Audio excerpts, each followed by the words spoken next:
Tools में क्या पढ़ा था? सबसे पहले हमने TFSec पढ़ा था, टेराफॉर्म सिक्योरिटी उसको बोलते हैं। ये सिर्फ टेराफॉर्म के लिए यूज होता है, ये किसी और इसके लिए आपको यूज नहीं होगा, ठीक है, एप्लीकेशन के लिए।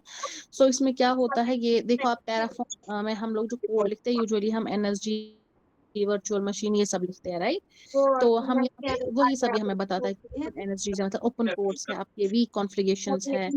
तो ये डिटेक्ट करता है टेराफॉर्म इशू में कोड कि हमने कहीं ज्यादा मतलब कॉम्प्लेक्स कोड तो नहीं लिखा है, कहीं हमने कोड ये मत डुप्लीकेट मत किया है, तो ये सारा वो डिटेक्ट कर देगा।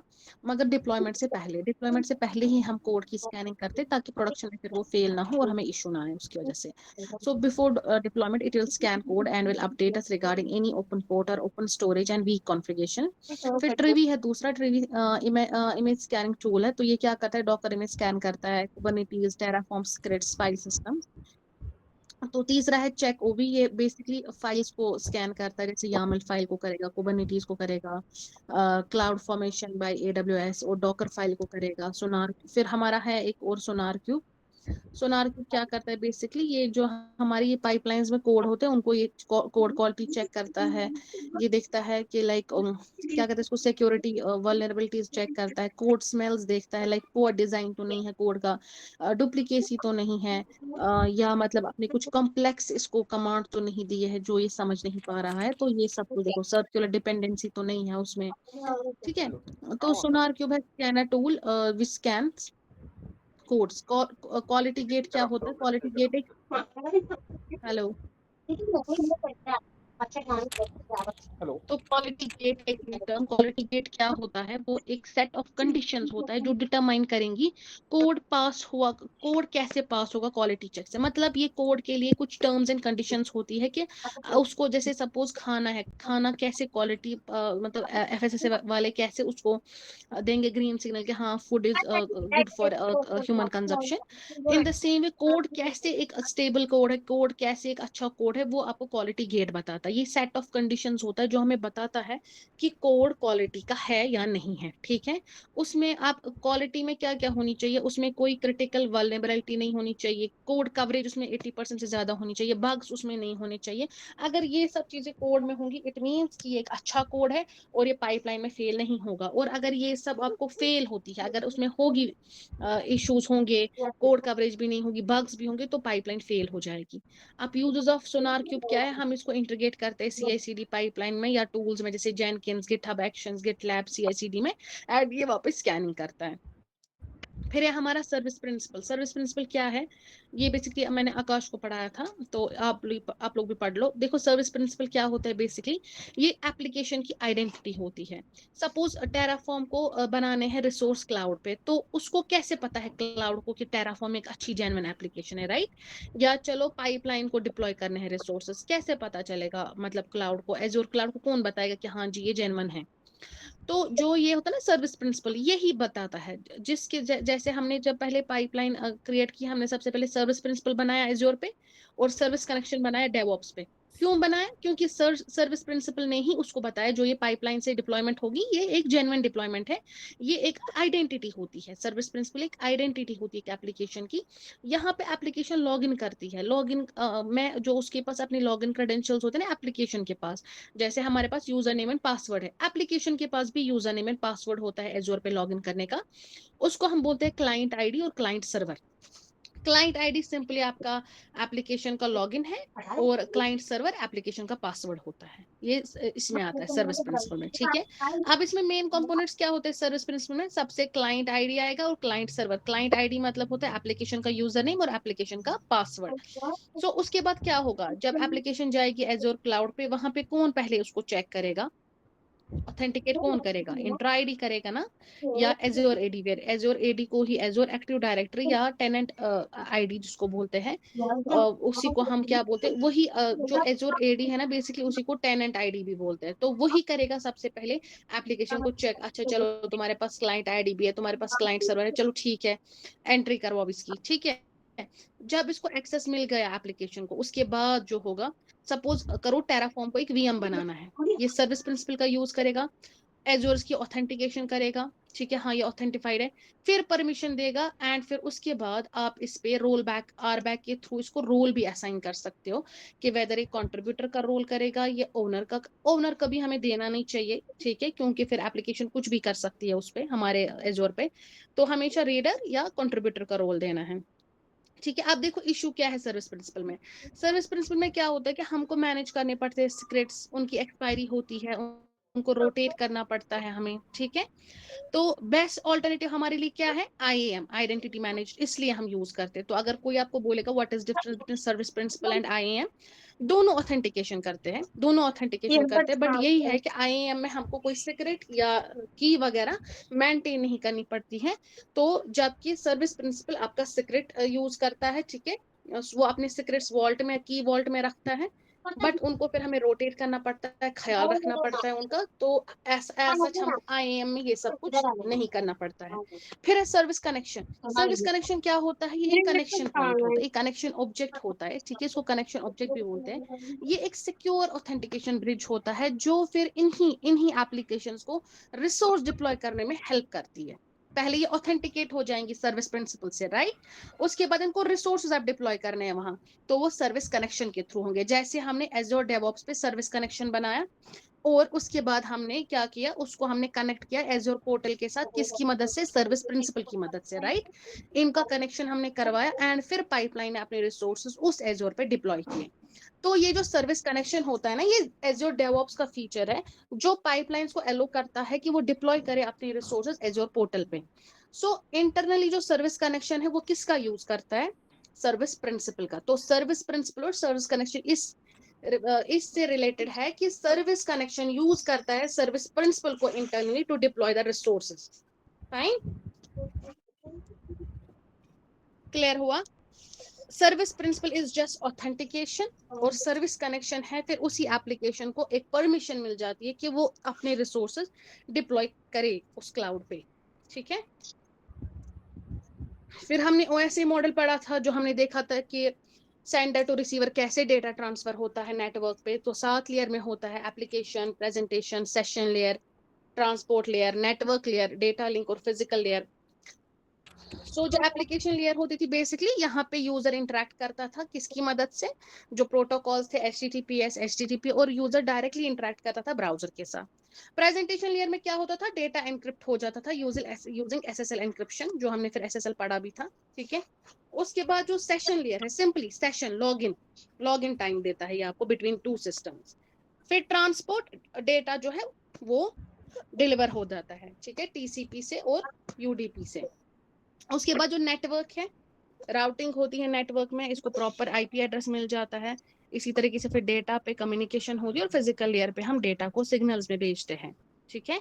ये थी 7 लेयर OSC की। फिर हमने SSL पढ़ा था, सिक्योर सॉकेट लेयर क्या होता है, ये ब्राउजर और सर्वर का एक सिक्योर कनेक्शन प्रोवाइड करता है। सो उसी ताकि हमारे जो क्रेडेंशियल्स है, पासवर्ड्स है, क्रेडिट कार्ड डिटेल्स है, वो इंटरनेट पे बिल्कुल भी पब्लिकली एक्सपोज ना हो जाए, तो हम लोग SSL का यूज करते हैं। SSL बेसिकली क्या होती है, सर्टिफिकेशन होती है जो सर्वर के पास होनी चाहिए ब्राउजर से कनेक्ट करने के लिए। और जो जो सर्टिफिकेशन होती है ब्राउजर को ऑलरेडी पता होता है कि कौन कौन सी जेन्युइन सर्टिफिकेट है। और अगर हम ऐसे सर्वर पे होंगे जहाँ पे वो SSL का सर्टिफिकेट नहीं होगी उसके पास, तो उस टाइम पे ब्राउजर आपका एक वार्निंग शो करेगा, ठीक है, क्लियर हुआ। ये रहा आपका SSL। उसके बाद हमने एक्सप्रेस राउट पढ़ा था, ये करता है ऑन प्रेम सर्वर को connect to Azure cloud, but यही है कि ये केबल का यूज करता है, ये कॉस्टली होता है। इसमें एक लो लेटेंसी, रिलायबल डेटा और ट्रस्टेड कम्युनिकेशन पास होती है। ये यूजुअली उस जहाँ पे वहां पे यूज हो जाएगा जहां पे हमें डेटा क्रिटिकल होता है, जैसे डिफेंस, बैंकिंग, ठीक है। बैशन क्या होता है, सिंपली एक पास सर्विस है ये, जो कनेक्ट करता है, बेसिकली जो हमें कनेक्शन देता है VM के साथ, चाहे वो लिनक्स की वर्चुअल मशीन हो या विंडोज की हो, इनका अपना अपना पोर्ट रहता है। पोर्ट 22 आपका SSH के लिए होता है, लिनक्स के लिए, और विंडोज के लिए हमें RDP होता है। तो बैशियन खुद पब्लिक IP यूज करता है और TLS यूज करता है, ठीक है। जो हमने SSL का दूसरा वर्ड पढ़ा था TLS, ठीक है, तो इसको यूज करके ये सिक्योर कम्युनिकेशन करवाता है, बट VM प्राइवेटली फिर आपकी एक्सेस होती है। फिर हमने प्रोजेक्ट में डिजाइन पढ़े थे, कैसे हम डिजाइन करते हैं एक प्रोजेक्ट को। TLS और SSL क्या होते हैं? बेसिकली ये जो टीएलएस है ना, transport layer security, transport level security, ये भी एसएसएल ही है।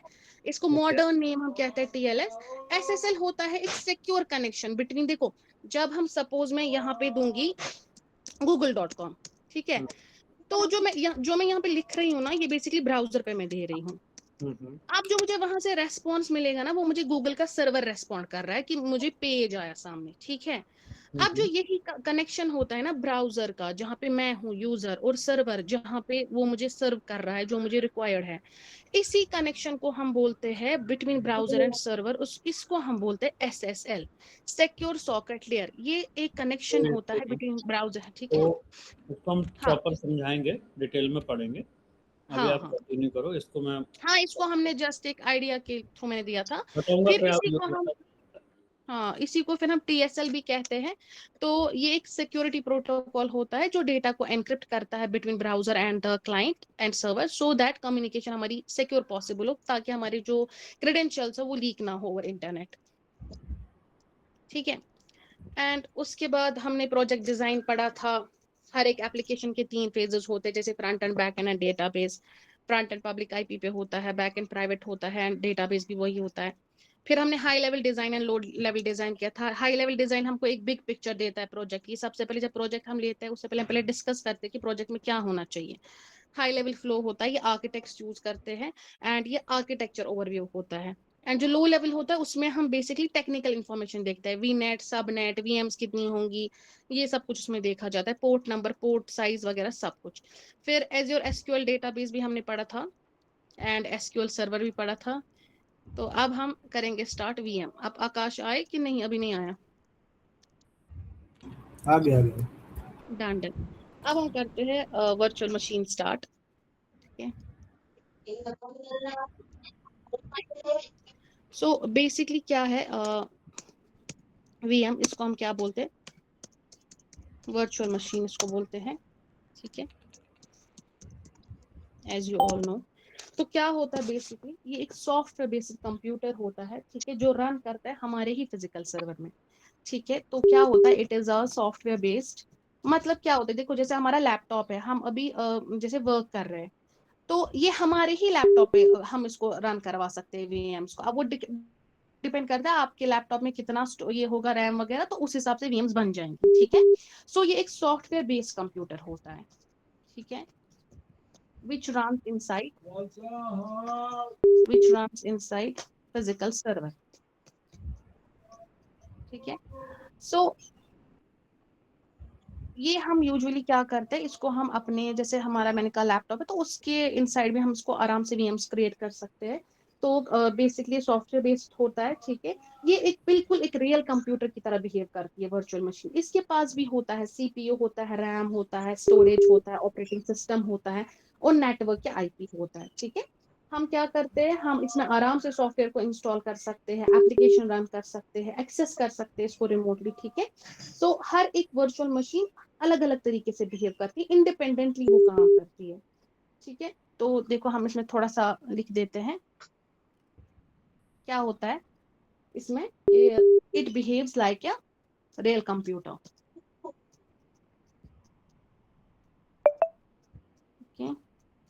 ठीक है।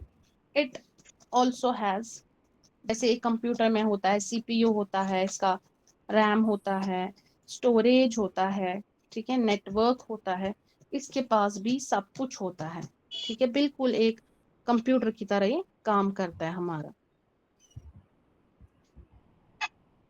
ठीक है। क्लियर हुआ यहाँ तक ये? Clear clear. आपने बोला कि हम लोग के लैपटॉप पे कैसे ये डिपेंड करेगा? डिपेंड करेगा, तो मैं वो अभी आपको बताती हूँ कैसे हम इसको करेंगे। ठीक। देखो अगर आपके पास लैपटॉप है ना जिसका सपोज 16 GB रैम होगा, राइट, हाँ तो उसमें आप टोटल जो रन कर सकते हो ना वीएम, ये डिपेंड करेगा कि जैसे उसमें एक वीएम आप कर सकते हो 4 GB का भी, जिसका 4 GB रैम होगा वो भी रन होगा, 16 GB पे तो 4 होगा ही, राइट। दूसरा वीएम भी रन होगा जिसका 8 GB रैम होगा, और तीसरा होगा जिसका क्या होगा 2 GB रैम हो, 24 GB रैम होगा। तो इस तरीके से आपके लैपटॉप के रैम पे ही डिपेंड करता है कि उसमें कितना आपका एलोवेंस है, उस हिसाब से हम अपनी वीएम्स क्रिएट कर सकते हैं उस पर। ठीक है, ठीक है, ठीक है। तो बेसिकली यहाँ पे हम लैपटॉप की अगर बात करेंगे तो यहाँ पे हम उसको एज अ सर्वर मानेंगे अपना। ठीक है, ठीक है। सो वही मैंने लिखा, ये एक सॉफ्टवेयर बेस्ड कंप्यूटर होता है जो बिल्कुल एक कंप्यूटर की तरह बिहेव करता है। बिल्कुल इसमें होता है सीपीयू, मैं क्या, अरे ठीक है, इसमें भी सेम होता है जैसे हमारे कंप्यूटर सिस्टम में होता है, सीपीयू होता है, स्टोरेज होता है, रैम होता है, एवरीथिंग इसमें भी सेम वही होता है। ठीक है, अब उसमें क्या होता है कि हम क्या कर सकते हैं, हम क्यों बेसिकली वीएम्स का यूज करते हैं। ठीक है, अगर हमारे पास सिस्टम्स है, लाइक अपना हमें लैपटॉप है, हम क्यों कर रहे हैं फिर वीएम्स का यूज, राइट। हम्म।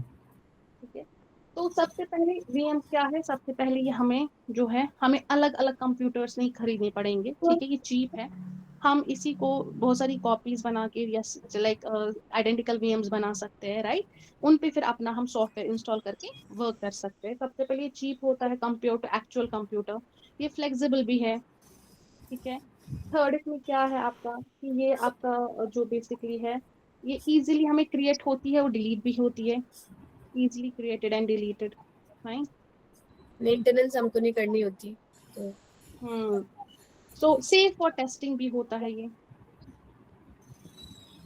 ठीक है, एंड उसके बाद आपका ये बिल्कुल आपका क्लाउड कंप्यूटिंग, कंप्यूटिंग में हम यूजुअली इसी का तो यूज करते हैं, हेवीली यूज होता है क्लाउड कंप्यूटिंग में।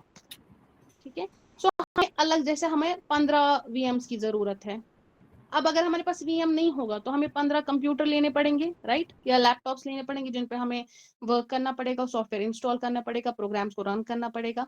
सो उस चीज से थोड़ा सा बचने के लिए हम वीएम, हमने क्या किया, हमने सॉफ्टवेयर बेस्ड कंप्यूटर्स बनाए जिनका हमने नाम वर्चुअल मशीन रखा। बिल्कुल एक कंप्यूटर की तरह बिहेव करेंगे ये, इनके पास सब कुछ होता है एंड ये चीप होते हैं, फ्लेक्सिबल होता है, हम इनको इजिली बनाओ डिलीट कर सकते हैं, टेस्टिंग के लिए भी सेफ होते हैं, एंड इनमें हम लोग क्लाउड कंप्यूटिंग हमारे पास, लाइक इसमें हमें देता है ये वे ऑफ क्लाउड कंप्यूटिंग। ठीक है, तो उसके बाद क्या होता है, अगर मैंने आपको कहा कि लाइक सपोज आपके पास एक लैपटॉप है। ठीक है, अगर आपके लैपटॉप में होंगी बेसिकली, ये डिपेंड करता है सर्वर टू सर्वर कितना होगा। ठीक है, अगर उसमें 16 GB रैम है आपके पास, तो उसमें जो रन होगा उसमें बेसिकली एक 1 VM रन हो जाएगा, जिसका जीबी हो जाएगा 4 GB भी चलेगा उस पर, 4 GB रैम, या सेकेंड वीएम भी हो सकता है इसमें। ठीक है, जिसमें आप 8 GB भी रख सकते हो, एंड थर्ड भी चलेगा इसमें जिसमें आप 2 GB रैम रख सकते हो। तो देखो मतलब एक ही लैपटॉप पे हमने 3 टाइप्स ऑफ वीएम्स बनाई, राइट। तो इसमें आप 3 वीएम्स में इंडिपेंडेंटली अलग अलग काम कर सकते हो, ना कि आपको एक ही लैपटॉप पे काम करना है। सो यही है कि हम इसलिए इन वीएम्स को यूज करते हैं। क्लियर हुआ यहाँ तक। और जो इन पे वर्क होगा, total work will be separate. Done, ये अलग अलग काम। क्लियर। ठीक है, अब हम पढ़ते हैं मेन कंपोनेंट्स ऑफ वीएम।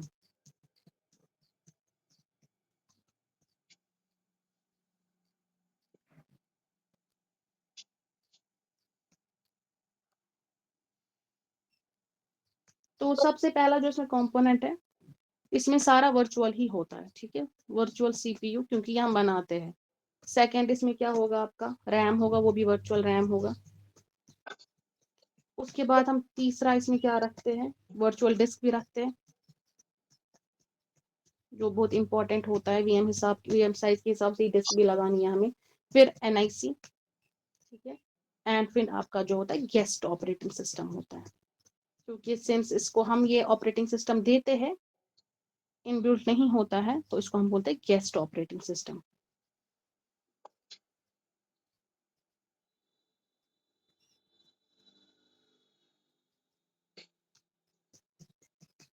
ठीक है, ये आपके इसमें कंपोनेंट्स हैं।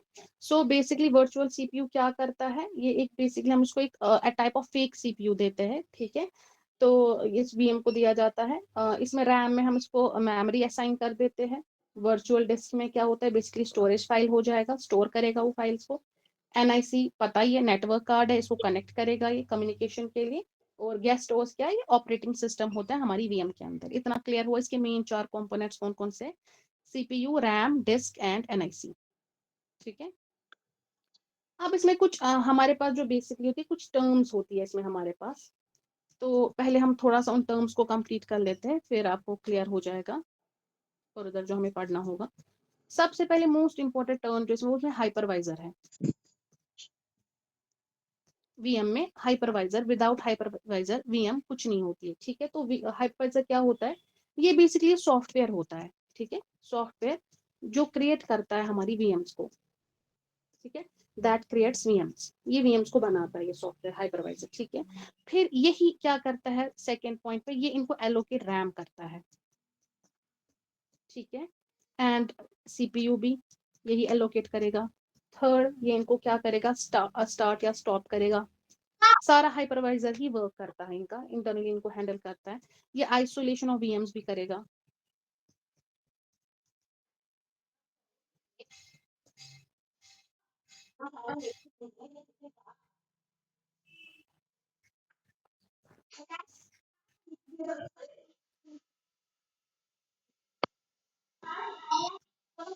आइसोलेशन ऑफ वीएम्स करेगा ये, मतलब टोटल वर्क यही करता है, ये बहुत इंपॉर्टेंट पार्ट होता है वीएम का। एंड फिफ्थ पॉइंट ये क्या करेगा, ये लाइक इसका है, without it VMs can't exist, ठीक है। बहुत इंपॉर्टेंट चीज होती है फॉर वीएम पर्सपेक्टिव। तो अब इसमें क्या होता है, देखो सपोज हमने बना लिया वर्चुअल मशीन वगैरह, मगर उसको कोई होना चाहिए ना जो उसको मतलब हैंडल करेगा, लाइक जो उसको प्रॉपर सीपीयू एलोकेट करेगा, किसको कितना रैम एलोकेट करना है, स्टार्ट स्टॉप जो उसको कराएगा, आइसोलेट कराएगा, वो सारा हाइपरवाइजर करता है, ठीक है। अब इसमें टाइप्स होते हैं हाइपरवाइजर की भी, कि कैसे हम इनको यूज कर सकते हैं। इसमें जो पहला होता है वो टाइप 1 होता है हमारा, जिसको हम बोलते हैं बेयर मेटल, ठीक है। अब बेयर मेटल क्या करता है, हम इस हाइपरवाइजर को सीधे आपके हार्डवेयर पे ही इंस्टॉल कर देते हैं, ठीक है। इंस्टॉल डायरेक्टली ऑन हार्डवेयर, ठीक है। उसके बाद क्या होगा, ये बहुत फास्ट होता है ये वाला हाइपरवाइजर, ठीक है, फास्ट एंड बहुत पावरफुल होता है ये,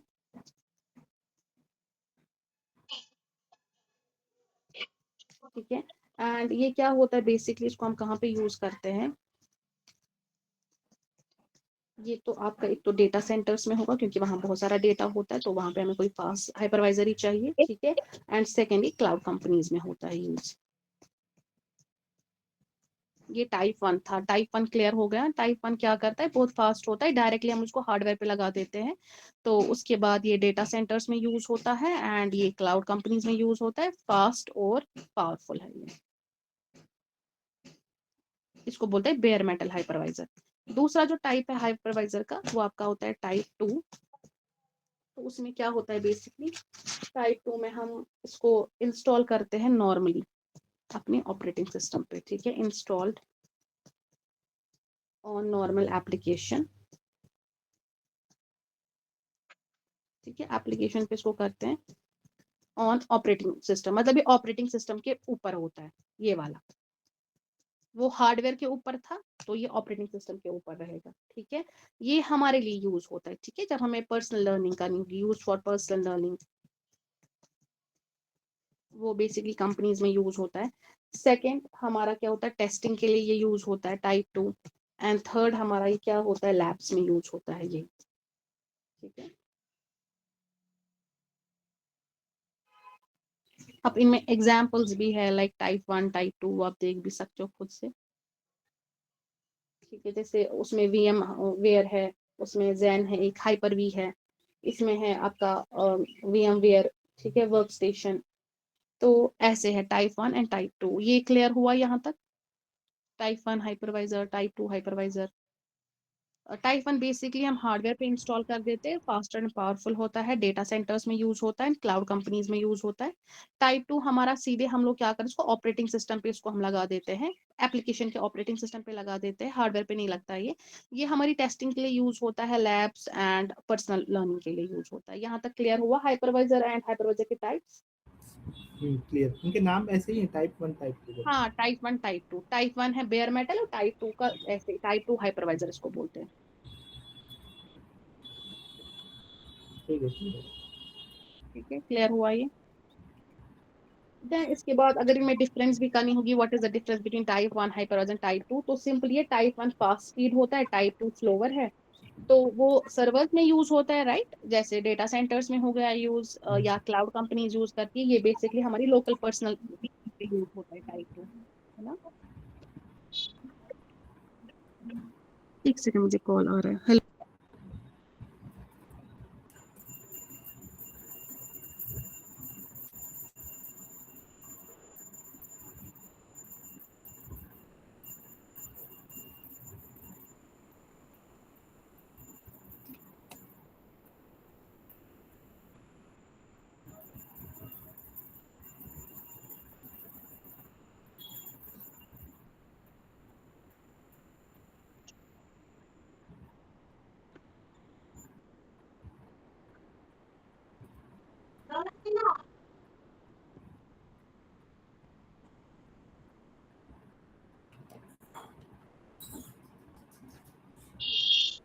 ठीक है। सो उसमें क्या होता है, वो बेसिकली हार्डवेयर पे रन करता है। टाइप 2 आपका सॉफ्टवेयर पे हम इंस्टॉल करते हैं, ऑपरेटिंग सिस्टम पे करते हैं, ठीक है। टाइप 1 ज्यादा सिक्योर होता है एज कम्पेयर टू टाइप 2, तो बस ये इनकी डिफरेंस है, ठीक है। इसके बाद हमारा दूसरा कॉन्सेप्ट आता है, वो आता है बूटिंग। चलो उसको यहाँ पे कर लेते हैं। ये सारा वीएम से ही रिलेटेड है, अभी हम वीएम ही पढ़ रहे हैं, ठीक है। तो बूटिंग आ जाता है आपका। तो बूटिंग बेसिकली क्या होता है, सब लाइक जब हम सिस्टम ओपन करते हैं अपना लैपटॉप सिस्टम या लैपटॉप या चलो फोन कोई खोलो, तो जब वहां पे वो स्टार्ट में वो स्क्रीन शो होता है ना आपका, जब एक्चुअली वो ऑन होता है, उसको हम बूटिंग बोलते हैं। इन द सेम वे एक वीएम भी बूट करती है, मतलब वीएम भी स्टार्ट होती है, ठीक है। It mean starting a computer, ठीक है। तो जब भी हम अपना सिस्टम खोलते हैं, सबसे पहले क्या होता है, हार्डवेयर स्टार्ट हो जाएगा। उसके बाद हमारा जो होगा चेक होगा हार्डवेयर। फिर उसके बाद हमारा रैम चेक होगा, लोड हो जाएगा रैम, ठीक है, मतलब ऑपरेटिंग सिस्टम रैम में लोड हो जाएगा। एंड अल्टीमेटली आपको लॉगिन स्क्रीन सामने मिल जाती है, ठीक है। इन द सेम वे बिल्कुल वीएम में भी बूटिंग होती है। तो वहां पे क्या होता है, बेसिकली कुछ चीज है। सबसे पहले हम पावर ऑन करेंगे अपने वीएम का, ठीक है। उसके बाद क्या होगा, सेकेंड स्टेप पे ऑन किया एंड उसके बाद एक टर्म है हमारे पास, ठीक है। बेसिकली जो ये चीज है ना, यही चीज आपका जो है, यही आपका चेक करते हैं रैम सीपीयू, यही स्टार्ट करते हैं उन सब चीजों को, ठीक है।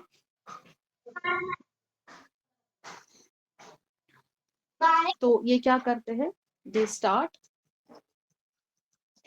सीपीयू, चेक रैम, ठीक है। बेसिकली ये दोनों एक ही है, अब वो पुराना नाम है BIOS एंड ये UEFI आपका मॉडर्न नेम है इसका।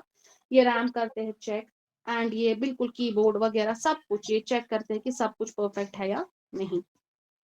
जब भी हमने ऑन किया सिस्टम, सबसे पहले सिस्टम ऑन हो जाएगा, उसके बाद पहले BIOS एंड UEFI स्टार्ट करेंगे एंड ये देखेंगे कि इज एवरीथिंग ऑन पॉइंट और नॉट, ठीक है। फिर उसके बाद क्या होगा, उसके बाद बूट लोडर रन हो जाएगा। बूट लोडर क्या होता है, बेसिकली ये करता है स्मॉल प्रोग्राम्स जो हमारे पास होते हैं, ये स्मॉल प्रोग्राम होता है दैट लोड्स ऑपरेटिंग सिस्टम। सबसे पहले आपको ऑपरेटिंग सिस्टम होना चाहिए ना, वो स्टार्ट होना चाहिए, राइट। तो उसको कौन करता है, उसको वो बूट लोडर स्टार्ट करता है, ठीक है। छोटे छोटे प्रोग्राम्स होते हैं। सो इसके बाद क्या होता है, कर्नल लोड हो जाएगा, ऑपरेटिंग सिस्टम का कर्नल लोड हो जाएगा।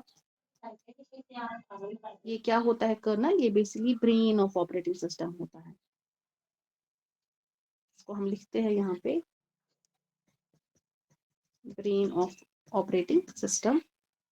जब ये लोड हो जाएगा तो ये क्या करेगा, लोड होके इट विल कंट्रोल CPU,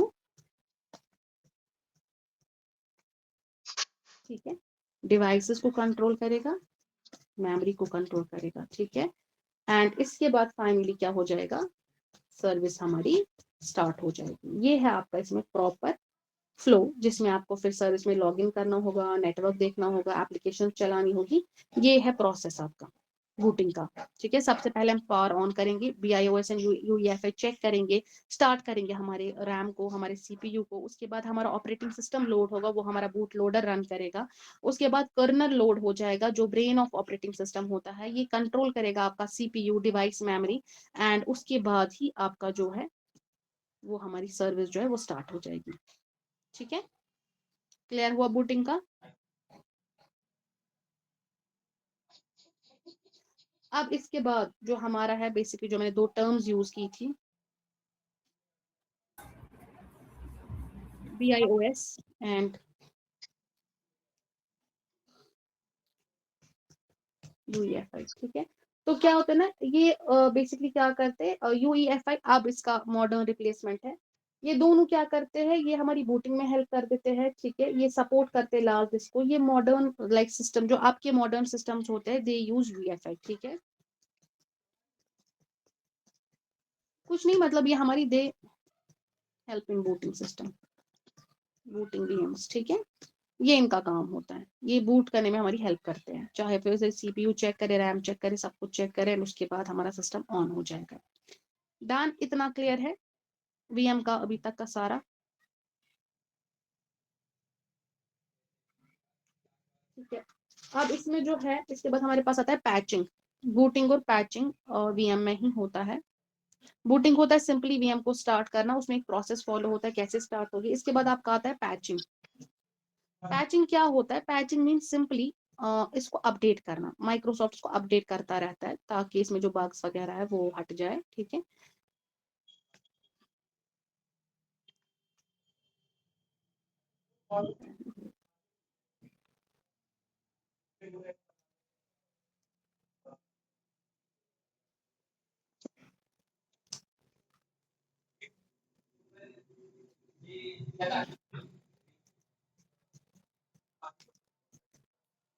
ठीक है, तो बेसिकली पैचिंग क्या होता है, it means updating software to fix problems, ठीक है। आपने सॉफ्टवेयर को अपडेट करना ताकि हमारी प्रॉब्लम जो है वो फिक्स हो जाए, चाहे बग्स हो कुछ हो, फिक्स हो जाए। तो ये क्या करता है बेसिकली, इट सॉल्व्स। क्यों हम करते हैं पैचिंग, सबसे पहले ये बग्स रिमूव करेगा, ठीक है। It solves bugs, and secondly क्या है, ये आपकी सिक्योरिटी को भी बढ़ाता है, ठीक है। एंड थर्ड ये क्या करता है, ये परफॉर्मेंस प्रॉब्लम्स भी,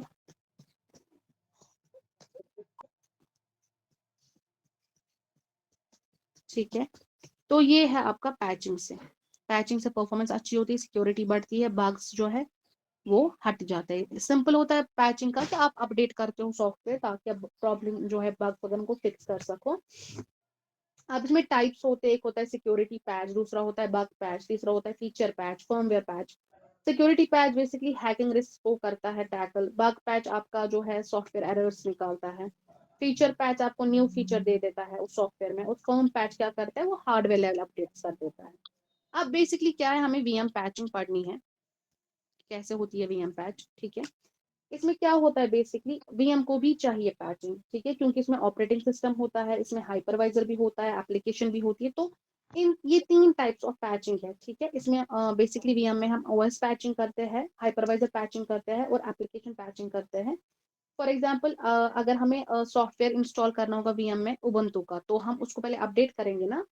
तो यही होता है आपका, जैसे सॉफ्टवेयर हम कौन सा यूज कर रहे हो, दैट्स उबंटू, या आप विंडोज का भी यूज कर सकते हो। तो आफ्टर दैट हम इसको क्या है, उसमें भी इसका जो है एरर वगैरह फिक्स हो जाएगा। सो इसमें कौन सी पैचिंग हमने की थी, सबसे पहले हम लोग इसमें देखेंगे ऑपरेटिंग सिस्टम पैच, ठीक है, इनको भी चाहिए। एंड सेकेंड हाइपरवाइजर, उसको भी अपडेट करना रहेगा, क्योंकि अगर वो खराब हुआ तो VM तो कैसे ही बनी जाएगी, ठीक है। एंड थर्ड आपका एप्लीकेशन जो उस पर रन होगी, उसको भी आपको पैचिंग करनी है, ठीक है। ये तीन टाइप्स ऑफ पैचिंग VM में होती है। एंड इसके बाद क्या है, लाइक हाइपरवाइजर पैचिंग क्यों इंपॉर्टेंट होती है हमारे लिए, ठीक है। क्योंकि अगर हमारे हाइपरवाइजर में बग्स होंगे ना, उसमें कोई इशू होगा, तो जितनी भी उसका VMs अटैच होंगी ना, तो वो सारी ही उसमें फिर इशू करेंगी, ठीक है। सो अब मोहित और कुछ है इसमें करवाने के लिए, कि मैंने करवा लिया, फिर मुझे और इसके टाइप्स पढ़ाने हैं। बस 1 मिनट दो मुझे। हाँ, काफी है कि और कराएं इसके टाइप्स। ये ठीक है ना पैचिंग एंड इसका बूटिंग का।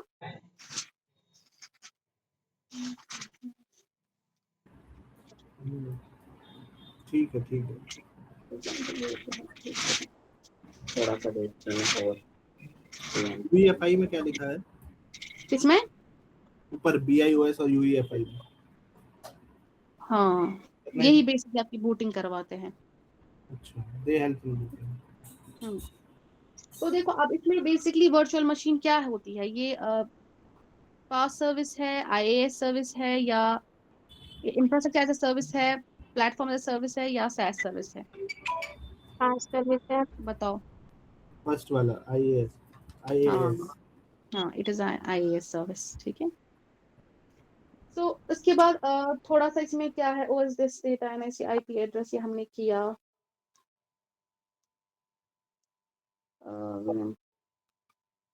वीएम क्रिएशन मैनुअल देख लेना एक बार, ठीक है।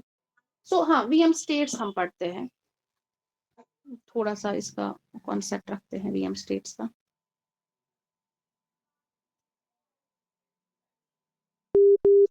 वीएम स्टेट्स, ठीक है, किस स्टेट में वीएम है, तो या तो वो रनिंग में होगी, या तो वो स्टॉप्ड होगी, ठीक है, तो या तो वो डीएलोकेटेड होगी। 3 स्टेज होती है इसकी। सो रनिंग में क्या होता है कि वीएम चल रही है, वीएम एक्टिव है। स्टॉप में क्या है, ऑपरेटिंग सिस्टम स्टॉप हुआ है मगर बिलिंग कंटिन्यू है, ठीक है। स्टॉप में आपका ऑपरेटिंग सिस्टम स्टॉप हो जाता है बट बिलिंग कंटिन्यू हो जाती है। डीएलोकेटेड का मतलब क्या, कंप्लीट वीएम ऑफ है और कंप्यूट बिलिंग भी पूरी स्टॉप है, ठीक है। थोड़ा सा इनको डिफाइन करेंगे। रनिंग सिंपली क्या होती है, ये मतलब एक्टिव वीएम है।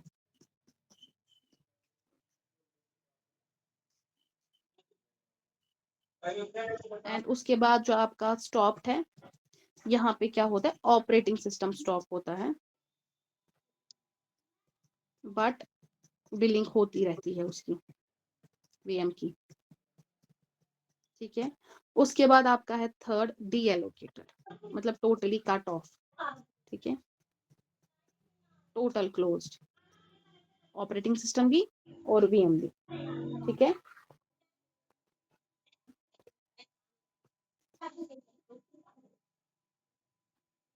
तो हमें कुछ बेस्ट प्रैक्टिसेस फॉलो करनी चाहिए वीएम के लिए, थोड़ा सा इनको याद कर लेना कौन कौन सी है हमारे पास। सबसे पहले हमें क्या करना है, हमें एनएसजी यूज करना चाहिए, पढ़ा है हमने ये, ठीक है।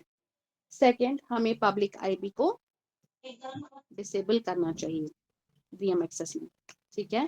थर्ड, हमारे पास क्या होना चाहिए, यूज बैशन, ठीक है। और फोर्थ, हम लोग क्या करेंगे, बैकअप रखेंगे, या आप ट्रबल शूटिंग में भी ये पॉइंट बोल सकते हो, बेसिकली ट्रबल शूटिंग पॉइंट्स भी है, ठीक है। एंड फिफ्थ हम क्या रखेंगे, हम करेंगे आईएएम का यूज, आइडेंटिटी मैनेजमेंट का यूज, ताकि हम उसमें आरबैक के थ्रू फिर एक्सेस दे सके, मतलब अपने कंट्रोल में ले, या तो लीस्ट प्रिविलेज एक्सेस दे दो वहां से, ठीक है। और हम क्या करेंगे, पैच करेंगे रेगुलरली। और हाँ, यहाँ पे एक चीज है, जो रेगुलर पैचिंग बेसिकली होती है वो हाइपरवाइजर की रेगुलर पैचिंग होती है। हाइपरवाइजर गेट्स रेगुलरली पैच्ड, क्योंकि उसको ही प्रॉपर हमें अप टू डेट रखना है, क्योंकि वही वीएम्स का सारा सिस्टम हैंडल करता है, राइट, ठीक है। ये है वीएम्स में। अब इसके बाद हमारे पास वीएम में यहाँ नेटवर्किंग पे कॉन्सेप्ट। बैकअप से क्या एग्जैक्टली मतलब है, एक्स्ट्रा वीएम से कि जो नहीं डेटा है? मतलब जो हाँ, जो हम डेटा है बेसिकली हमारा, जो इस पे हम काम कर रहे हैं उसका तो बैकअप रखोगे ना, ठीक है। ठीक है। तो वो तो रखते ही है हम हर जगह, उसकी रेप्लिकेशन तो होती ही होती है, ठीक है। अब हम पढ़ेंगे वीएम की नेटवर्किंग। क्लियर हुआ यहाँ तक जो मैं बता रही हूँ अभी तक, ठीक है, क्लियर क्लियर याद है। ठीक है। अब हम पढ़ते हैं नेटवर्किंग वीएम की, कैसे कनेक्ट करता है, ठीक है। ये क्या ही हो रहा है, नेटवर्किंग ऑफ वीएम, ठीक है। तो चलो देखो क्या होता है नेटवर्किंग में, बेसिकली कम्युनिकेशन होती है, राइट। अब कैसे होगी कम्युनिकेशन वर्चुअल मशीन में, बेसिकली इसमें क्या होता है, एक तो इसमें ईस्ट वेस्ट ट्रैफिक का कॉन्सेप्ट है और इसमें नॉर्थ साउथ ट्रैफिक का कॉन्सेप्ट है, ठीक है। तो ईस्ट वेस्ट ट्रैफिक क्या होता है, जहां पे आपकी कम्युनिकेशन बिटवीन द सिस्टम्स होंगी, इनसाइड द वीनेट होंगी, ठीक है, वीनेट के अंदर होंगी और सिस्टम्स के बीच में होंगी, एक प्राइवेट एनवायरनमेंट में होती है वो, ठीक है। तो पहले क्या होता है इसमें, पहला टाइप क्या है, ईस्ट वेस्ट कम्युनिकेशन, ठीक है, ईस्ट वेस्ट ट्रैफिक बोल दो उसको, ये है नेटवर्किंग ऑफ वीएम में पढ़ रहे हैं हम कि कैसे ये कनेक्ट करती है या कैसे कम्युनिकेशन होती है। ठीक है, तो ईस्ट वेस्ट ट्रैफिक क्या होता है, इसमें क्या होती है बेसिकली इसमें आपका कम्युनिकेशन होता है बिटवीन, ठीक है, वीनेट्स इनसाइड बिटवीन सिस्टम्स। ठीक है, किन सिस्टम्स के इनसाइड जो वीनेट होंगी, इनसाइड जो सेम वीनेट के होंगी। ठीक है, ये एक क्या होती है, ये एक प्राइवेट कम्युनिकेशन होती है, क्योंकि अगर वीनेट में है तो वीनेट में पता है पब्लिक इंटरनेट यूज नहीं होता है, एज़्योर बैकबोन नेटवर्क यूज करते हैं। तो अब जो उसमें कम्युनिकेशन होगी तो सीधी सी बात है वो प्राइवेट कम्युनिकेशन होगी, राइट। ठीक है, तो यहाँ पे क्या होता है, यूजुअली ये कौन सी कम्युनिकेशन है, it is the communication between, it is the communication between VM to VM, या तो वीएम वीएम कम्युनिकेट करेंगे। ठीक है, वीनेट में ही होंगे ना वो, राइट, वीनेट के अंडर ही होंगे, सबनेट के अंडर होंगे, तो वीएम वीएम कम्युनिकेशन होगी, या तो क्या होगी वो, या तो होगी वो app server to data server. मतलब जो हमारा ऐप सर्वर डेटा सर्वर होता है वो भी तो बेसिकली आपका इंटरनली होता है, राइट। जब हमने पढ़ा था कि एप्लीकेशन जब करती है ऐप सर्वर, या हम उसको बोलते हैं बैक एंड सर्वर भी, जब वो डेटा सेंटर के साथ कम्युनिकेट करता है तो वहां पे भी प्राइवेट कम्युनिकेशन होती है, पब्लिक इंटरनेट का यूज बिल्कुल नहीं होता है, क्योंकि डेटा सेंटर एक ऐसी चीज है जो अगर वो हैक हो गई तो सब कुछ हैक हो गया, राइट। तो ये प्राइवेट कम्युनिकेशन रहती है। ये जो ट्रैफिक होता है ये इनसाइड वीनेट रहता है। ठीक है, दिस ट्रैफिक रिमेन्स इनसाइड वीनेट, ये वीनेट के अंदर ही रहता है ये ट्रैफिक, ईस्ट वेस्ट ट्रैफिक हम पढ़ रहे हैं। ठीक है, और उसी सबनेट में ये रहेगा इनसाइड सबनेट। ठीक है, एंड ये बिटवीन वीनेट्स होता है। ठीक है,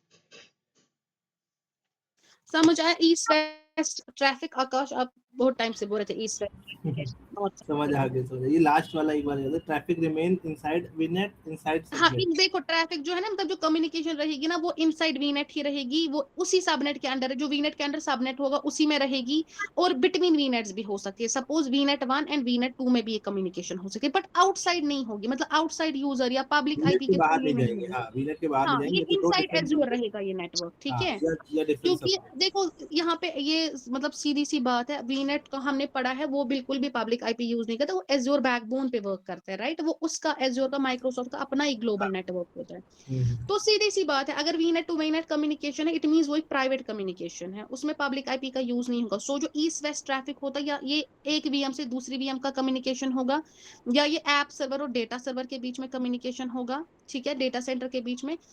अब जो कम्युनिकेशन होगी वो इसी वीनेट में ही होगी, इसी सबनेट में ही होगी, या वीनेट्स के बीच में होगी। अब देखो जो वीएम टू वीएम कम्युनिकेशन है, सपोज एक वीएम है, दो वीएम है, तो इनमें भी तो हम देख सकते हैं ना कि हम अलग अलग वीनेट के अंडर भी इनको रख सकते हैं, राइट। बट ये घूम रही है इसी एजोर नेटवर्क में ही, ये आउटसाइड नेटवर्क नहीं है कम्युनिकेशन। ठीक है, चलो इसको थोड़ा सा एग्जाम्पल से समझते हैं। सपोज करो, ठीक है, सपोज करो जो VM1 है ना हमारी, जो हम VM कम्युनिकेशन कर रहे हैं, ठीक है, VM1 मान के चलो ये वेब सर्वर है। ठीक है, VM1 पे हमने वेब सर्वर्स रखे, और VM2 पे हमने क्या किया है, हमने इसमें जो है डेटाबेस सर्वर रखा। ठीक है, उसके बाद क्या होगा, अब हमें कम्युनिकेशन करवानी है वेब टू डेटाबेस। हमने उससे पहले पढ़ा था, राइट आकाश, की कुछ सिचुएशन में वेब टू डेटाबेस सर्वर होती है जब वो इंटरनल कम्युनिकेशन होगी, जब वो वीनेट्स में होगी। बट अगर आप चाहते हो कि यूजर डेटाबेस के साथ कम्युनिकेट करे through web server, that is not possible, क्योंकि पब्लिक आईपी डेटाबेस तक नहीं नहीं जाता है। जानी चाहिए। ठीक है, सो अब हमें VM1 से VM2 के, मतलब VM1 पे है वेब सर्वर और VM2 पे है डेटा सर्वर। ठीक है, अब हम हैं, मैंने वेबसाइट ओपन की, अब मैं वेब सर्वर से बात करना चाहती हूँ। ठीक है, तो मैंने वेब सर्वर को कुछ कमांड दिया, वेब सर्वर किससे बात करेगा, डेटाबेस सर्वर से इंटरनेट करेगा कि इसको ये चीज रिक्वायरमेंट है, इसको बोलते हैं हम ईस्ट वेस्ट ट्रैफिक।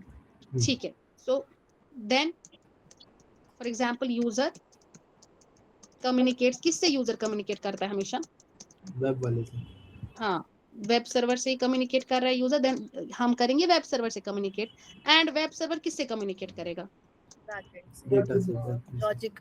हाँ, इंटरनली। ठीक है, will communicate with, हाँ इसमें लॉजिक लेयर भी है बीच में, बट हाँ, बीच में एज लॉजिक लेयर अगर हम है। सीधे web server to data server भी कम्युनिकेशन होती है, उस टाइम पे लॉजिक का नहीं होता है, क्योंकि उस टाइम पे क्या होता है कि basically VM to VM communication internally हो रही है। ये बस यूजर बाहर से कमांड दे रहा है वेब सर्वर को, बट वो वेब सर्वर डायरेक्टली फेच कहाँ से कर रहा है, डेटा डेटाबेस। डेटा सर्वर से लाएगा। ठीक है, इसको हम बोलते हैं ईस्ट वेस्ट ट्रैफिक। मतलब यहाँ पे हमने पता कब यूजर को लगेगा कि हम्म आपको पता कब लगेगा कि कब हमारा लॉजिक का लॉजिक सर्वर होगा या नहीं होगा? अरे उन सिचुएशन टू सिचुएशन डिपेंड करता है, ये आपका इंटरनल कम्युनिकेशन हो रहा है। देखो समझो, ये यहाँ पे एक वीएम जो डेटा वेब सर्वर की वीएम है ना, वो कम्युनिकेट कर रही है डेटाबेस सर्वर से। मैंने ऊपर ही लिखा it is a communication between VM. अब मैंने इस वीएम ओके पे वेब सर्वर लगा दिया, इस वीएम पे मैंने डेटाबेस सर्वर लगा दिया। ठीक है अब जब मैं बात करूंगी, मैं इस वीएम 1 से बात करूंगी ना, वेब सर्वर से मैं बात करूंगी। वेब सर्वर किससे डेटा लाएगा, डेटाबेस से, हम्म राइट। तो ये वही है, मतलब वीएम भी उसी नेटवर्क के अंदर है, दूसरी वीएम भी उसी नेटवर्क के अंदर है। तो इसी को तो बोलेंगे हम ईस्ट वेस्ट ट्रैफिक की, दोनों वी नेट के अंदर है। बस यूजर बाहर से रिक्वेस्ट कर रहा है कि ये वाला रिक्वायरमेंट दे दो मुझे, बट जो अंदर से चल रहा है नेटवर्क, वो इंटरनल नेटवर्क है, क्योंकि web server to database server बिल्कुल भी पब्लिक इंटरनेट यूज नहीं होगा, वो इंटरनली प्राइवेट नेटवर्क से कम्युनिकेट कर रहा है उससे। ठीक है। तो हम ठीक बोल है। सकते हैं कि अगर एक मिनट के अंदर मल्टीपल हम्म वीएम्स हैं तो उनके बीच का जो कम्युनिकेशन कम्युनिकेशन तो है होगा उसको ही ना, ईस्ट वेस्ट वो बोल ईस्ट सकते वेस्ट हैं। ट्रैफिक से होता तो है। ऐसे हाँ ही क्या मैं बोल सकती हूँ कि अगर एक मिनट के अंदर देखो मल्टीपल सबनेट्स हैं तो बैक एंड, हाँ अगर suppose back end to database करेंगे, वो भी तो इंटरनल है, वो तो हाँ ज्यादा इंटरनल है, वो तो ज्यादा प्राइवेट आईपी यूज करता है, उसको भी तो हम इसमें बोल सकते हैं वो भी तो वीएम है। मतलब मैंने यहाँ पे 2 वीएम लिए है, एक वेब की रखी है जहाँ पे यूजर कम्युनिकेट कर रहे हैं, दूसरा ठीक। मैंने रखा है डेटाबेस जहां से उसको डेटा लाना है यूजर के लिए। तो ऐसे ही अगर लेट्स से एक वीनेट के अंदर मल्टीपल सबनेट्स है, उनके बीच के कम्युनिकेशन को भी हम ईस्ट वेस्ट ही बोलेंगे क्योंकि वो अंदर हो हाँ रहा है VNet। बोल तो रही हूँ मैं ना, ये सब नेट्स में होती है, बिटवीन वी ठीक है नेट्स होती है, ठीक इनसाइड वी नेट होती है, वीएम टू वीएम है होती है। क्या क्या चार है इसमें, एक तो वीएम टू वीएम होगी, इनसाइड वी नेट हम्म, होगी, बिटवीन वी नेट होगी, इनसाइड सब नेट होगी। तो ठीक है गॉट इट। ठीक है, और ये जो सिक्योरिटी बिटवीन रूल्स। इसीलिए बिटवीन कंफ्यूजिंग हो रहा वीनेट्स था, रहेगी। क्योंकि हम लोग बिटवीन मिनट में ईस्ट हाँ वेस्ट का क्वेश्चन कर रहे थे वहां पे। हाँ तो जो बिटवीन वीनेट्स है ये सारे सेम लैंडिंग जोन में होने चाहिए। एग्जैक्टली सारे लैंडिंग जोन तो एक VNets। बनेगा ना, आप कहाँ दूसरी लैंडिंग जोन में वीनेट को डालोगे जब, अरे हाँ ममता क्या बोल रहे हो, लैंडिंग जोन बनाई, नेटवर्क बनाया आपने वहां पे, तो आप हाँ कैसे एक वीनेट को किसी और लैंडिंग जोन में डालोगे, उसके हाँ मतलब बाद वो उसको करने के लिए लैंडिंग जोन में तो वीनेट सारे हो जाते हैं, पूरा सेंट्रल जो होता है हब एंड स्पोक, वो तो एक लैंडिंग जोन में होता है ना। हाँ यस तो यार हम बोल जमीन सकते हाँ डिप्लॉयमेंट के लिए, एप्लीकेशन की डिप्लॉयमेंट के लिए लैंड, उस पे हैं। नेटवर्क, उस पे हम्म वीनेट्स होंगे। ठीक है, बिटवीन वीनेट्स इन द सेंस कि अगर आपको वो रीजन्स डिफरेंट होंगे, ठीक है समझ गए। सपोज ईस्ट यूएस में एक होगा, वेस्ट में होगा, हम तो देखे ना बिटवीन वीनेट्स भी कम्युनिकेशन होती है, जिसमें हम हाँ यूजुअली ग्लोबल पेयरिंग का यूज करते हैं। Regional yes pairing, yes regional yes pairing होती है लोकली आपकी, ग्लोबल हाँ होती है ना जो दो रीजन्स में हाँ वीनेट्स तो होंगे। तभी कंफ्यूजन मैं पहले हो रही थी कि दो मतलब ईस्ट कॉन्सेप्ट वेस्ट मिक्स हो रहे ट्रैफिक थे। का, हाँ east west traffic total azure का नेटवर्क है, एज़्योर एज्योर का के ही है, नेटवर्क में हाँ। ही ये घूमता रहता है। ठीक है ठीक। ठीक है, तो ठीक। इसमें क्या होता है बेसिकली, सिक्योरिटी रूल्स क्या है इसके लिए, हम कैसे इसको नेटवर्क को जो हम पढ़ते आ रहे हैं, जिसपे हमने मोहित को बहुत इरिटेट भी करके रखा है, इसमें सिक्योरिटी रूल्स क्या होते हैं, वही है, हमें एनएसजी अप्लाई करना है। हम्म एनएसजी अप्लाई करते हैं हम इसमें, सिक्योर सेकंड हम फायरवॉल देते हैं इसको, इससे इसको सिक्योर करता है इस ट्रैफिक को हम। थर्ड हम क्या करते हैं, राउट टेबल्स का यूज करते हैं रूट डिफाइन करने के लिए। ठीक है, एंड जैसे हमें VM1 टू VM2 कम्युनिकेशन है, पोर्ट हम कोई रखेंगे, सपोज हम रखेंगे पोर्ट 1433 एसक्यूएल के लिए, डेटाबेस के हम्म लिए। हम्म तो ये है ईस्ट वेस्ट कम्युनिकेशन। क्लियर हुआ। यस अब देखो, अब हम पढ़ेंगे ये नॉर्थ साउथ कम्युनिकेशन। ये तो वीएम में कैसे होती है कम्युनिकेशन, एक तो ईस्ट वेस्ट होगी जो बिल्कुल प्राइवेट होती है, प्राइवेट नेटवर्क में होती है, सेम वीनेट में होती है, सेम सबनेट में होती है, बिटवीन वीनेट्स भी हो सकती है, मतलब इट्स इनसाइड द एजोर नेटवर्क। ठीक है, So फिर बोलोगे suppose we have two VMs, VM1 is of the web server and second is of the database server. So if the user wants to communicate with the web server will internally communicate with the database server but in a private way, and after that the result is given to the user. So here we can say that this is an east-west communication or east-west traffic. So this traffic is basically secured with the help of NSGs, firewall and route tables. लेकिन notes हम कभी तभी बनाएंगे ठीक है। जब कांचा से पढ़ लेंगे। डन यहाँ तक। यस। अब दूसरा वे में कैसे वर्चुअल मशीन में होती है communication, that is north south. चिम्मच लगा देना। कांचा से एकदम बेसिक से पढ़ा होगा ना नेटवर्किंग। ठीक है, तो क्या होता है नॉर्थ साउथ मींस ट्रैफिक जो है ना वो कमिंग फ्रॉम इंटरनेट है टू इंटरनेट रिसोर्सेज और going from internal to internet. मतलब सिंपल है, वहां पे हम इंटरनेट यूज नहीं कर रहे, यहाँ पे जो नॉर्थ साउथ कम्युनिकेशन है इट इज बिटवीन इंटरनेट। ठीक है, सर आपका टॉपिक क्लियर कर दीजिए। Between internet to interview internal resources. हाँ हाँ तो हम इसको इनबाउंड आउटबाउंड जो हमारा ट्रैफिक हाँ, मतलब हाँ, उसी के बिल्कुल, कॉन्टेक्स्ट में यही है। लेंगे ना। हाँ, सपोज देखो क्या होता है, या तो जैसे जब हम खोलते हैं ना कोई URL, जैसे चलो फ्लिपकार्ट का खोलेंगे, तो क्या हुआ, यूजर इंटरनेट यूज कर रहा है, पब्लिक आईपी यूज कर रहा है। ठीक है, अब उसको आगे वीएम से कम्युनिकेट करना है, तो वीएम तो ऐसे ही कम्युनिकेट नहीं करेगा ना, कुछ तो उसके पास, आकाश आपने भी मुझे परसों लाइक डिस्कस किया था हमने, वहां पे क्या होता है, वहां पे लोड बैलेंसर या एप्लीकेशन गेटवे होता है, जो हम बेसिकली अब पढ़ेंगे। So directly user to VM communication नहीं होती है, बीच में आपका लोड बैलेंस और एप्लीकेशन गेटवे होता है, फिर वीएम से कम्युनिकेशन होती है। तो नॉर्थ साउथ में सिंपल है, पब्लिक आईपी पे चलता है नॉर्थ साउथ, बड़ी डिफरेंस है इसमें, वो प्राइवेट आईपी पे चलता है, ये पब्लिक आईपी पे चलता है, वो इनसाइड एज्योर होता है, ये आउटसाइड एज्योर होता है। ठीक है, पब्लिक आईपी यूजेज। ठीक है, उसके बाद क्या होता है, ये इंटरनेट टू वीएम होती है या वीएम टू इंटरनेट होगी, मतलब इंटरनेट इसमें यूज्ड होगा। ठीक है, for example user will log in suppose he will log in on any kind of the application, चलो मान के चलो मिंत्रा पे जाएगा, तो जो अब वीएम होगी, वीएम कैसे इसको रेस्पॉन्ड करेगी, सीधे नहीं करेगी इसको रेस्पॉन्ड, बीच में एप्लीकेशन गेटवे है जो सिक्योरिटी लेवल बढ़ाता है हमारा। ठीक है, हमने उसमें SSL सर्टिफिकेट का भी पढ़ा था कॉन्सेप्ट। ठीक है, तो वो होना चाहिए। एंड सेकेंडली लोड बैलेंसर, फिर उसके बाद ये ट्रैफिक डिस्ट्रीब्यूट करता है डिफरेंट सर्वर्स पे, ताकि एक ही वीएम पे ज्यादा लोड ना पड़े। तो ये हम एक्चुअली आगे पढ़ेंगे, बट ये है कि नॉर्थ साउथ में इंटरनेट ही यूज होता है, it is between internet and the resources, ये है between the resources of the azure, it is a private communication, ये पब्लिक कम्युनिकेशन है। ये जो होलसेल मशीन क्लियर?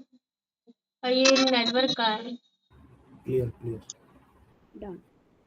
ठीक है, अब क्या है सिंपल सी डिफरेंस, सबसे बड़ी डिफरेंस है नॉर्थ साउथ, एक क्या है, ये इंटरनेट कम्युनिकेशन है, और जो ईस्ट वेस्ट है वो इंटरनल कम्युनिकेशन। ठीक है, हाँ बस इतना ही है इसमें, और कुछ नहीं है। अब इसमें वीएम टाइप्स है, बट अभी मैंने वो कुछ खास खुद भी नहीं की है, बस ऊपर ऊपर से मैंने देखी है, तो मैं अभी वो हफ्सा मुझे बताओ, एक minute just a second, message का रिप्लाई कर दूं मैं।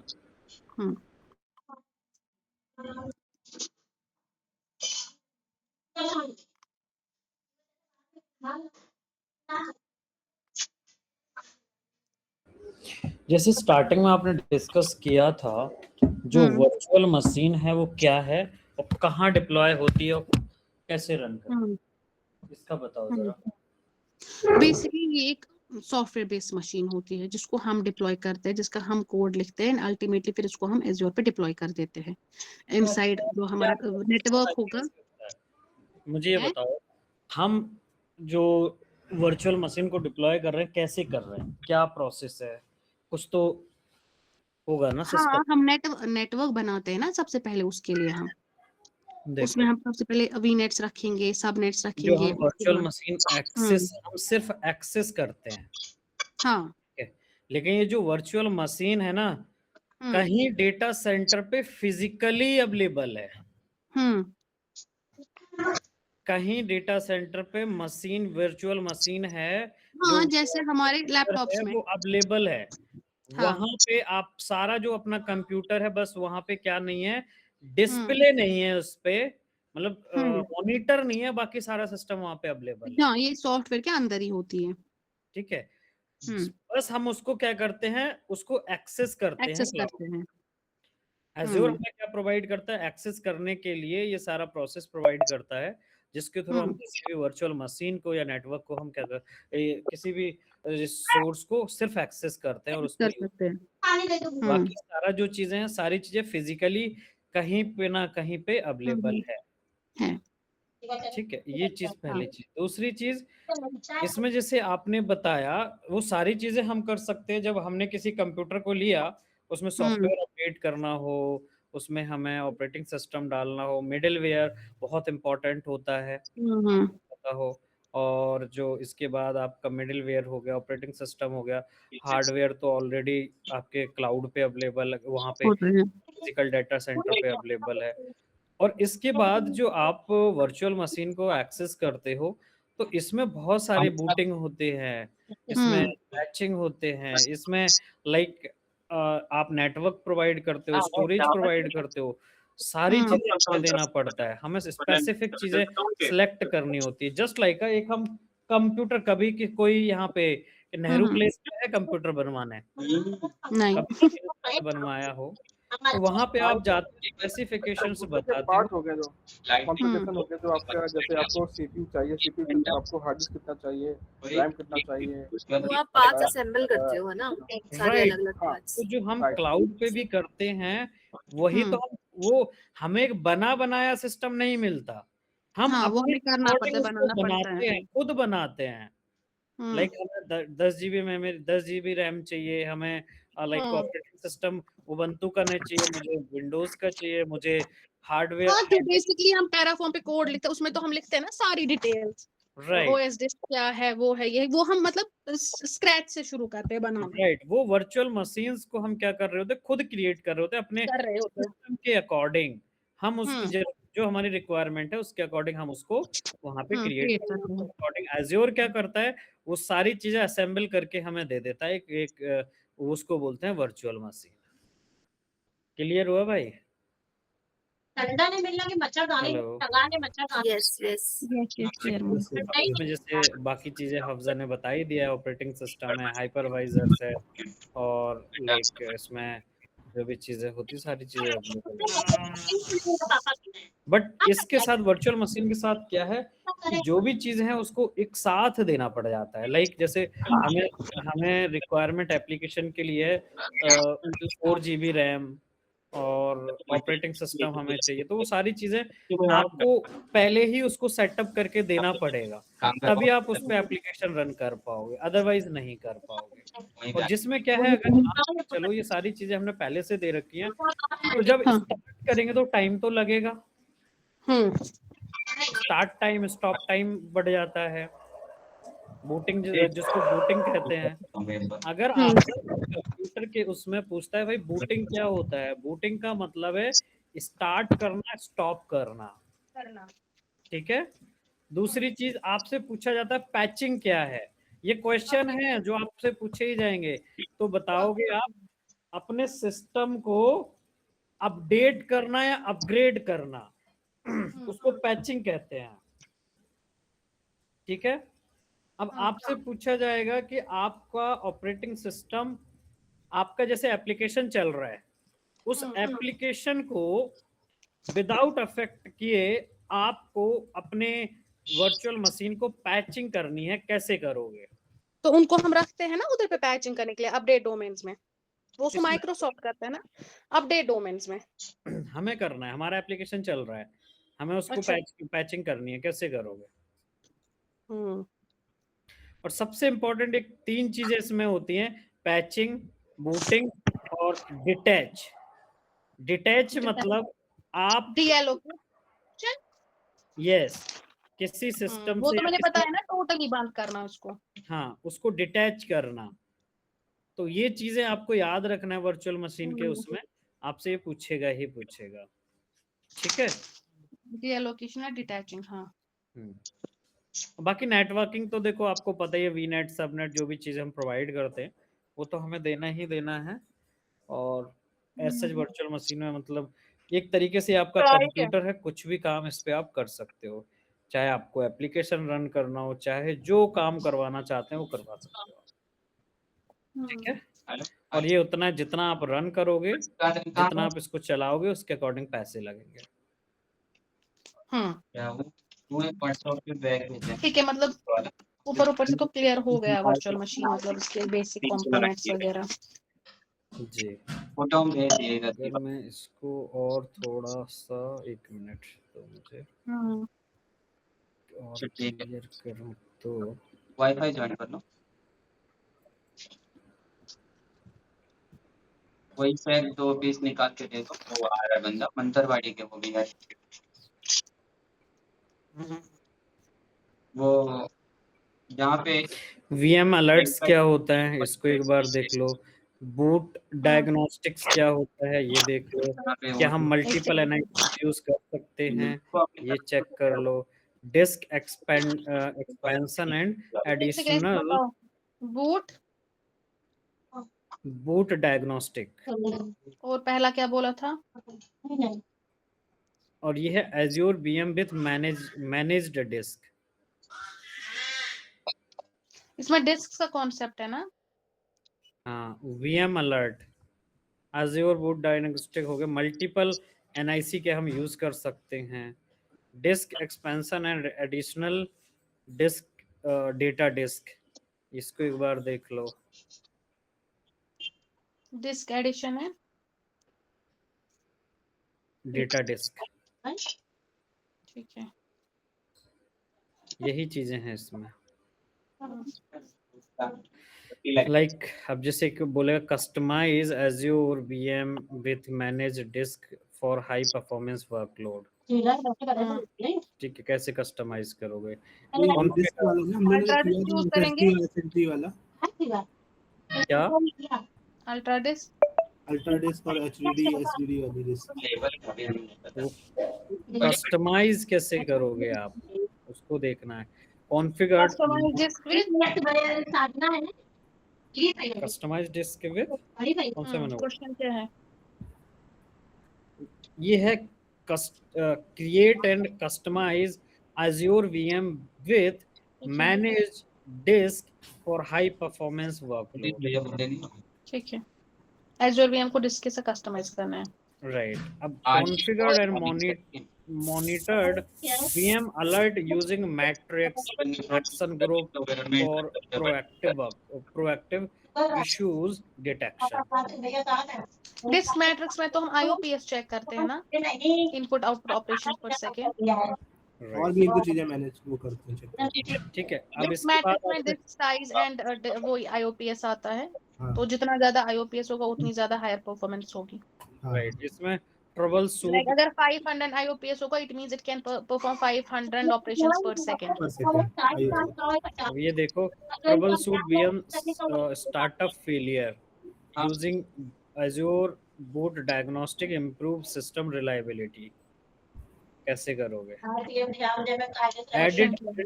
Added and configured multiple NIC to enhance VM network performance and throughput,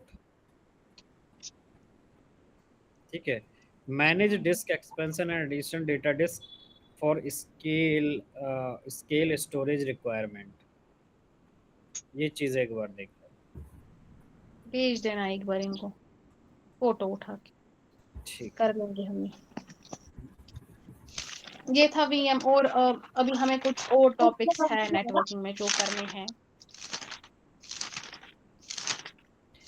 networking अभी अब क्या क्या बचा है उसको लिख लो एक जगह पे, क्या क्या बचा है नेटवर्क पे, वो लिख के ममता के पास।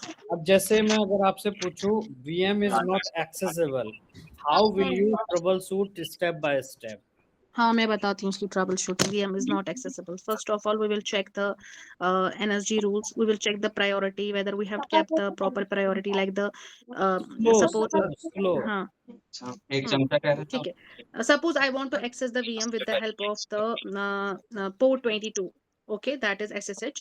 So in that case, I have to check whether my NSG rules are perfectly fine, whether I have allowed like the port 22 on my NSG rules.